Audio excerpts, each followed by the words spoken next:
ঢাকার পথে জুবাইদা, খালেদা জিয়াকে নেওয়া হচ্ছে লন্ডনে। এয়ার অ্যাম্বুলেন্সের ত্রুটি, যাত্রায় হতে পারে দেরি।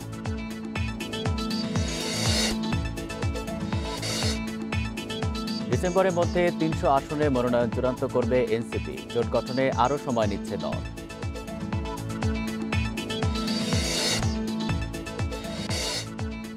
পোস্টারের দখলে ঢাকার দেয়াল, ইসির নিষেধাজ্ঞা উপেক্ষা, সরাতে সিটি কর্পোরেশনের গণবিজ্ঞপ্তি।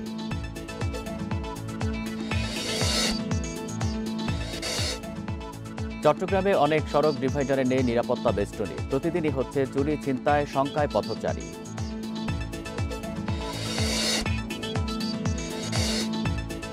কুষ্টিয়ার দৌলতপুরে দুর্বৃত্তদের গুলিতে এক ব্যক্তির মৃত্যু, গুলিবিদ্ধ 2, জড়িতদের ধরতে অভিযানে পুলিশ।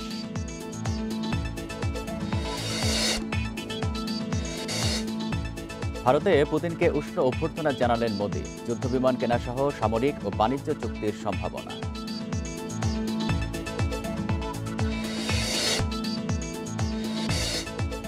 ইপিএলে ম্যানচেস্টার ইউনাইটেডের সঙ্গে ড্র করল ওয়েস্ট হ্যাম। কোপা ইতালিয়া থেকে ছিটকে গেল এসি মিলান।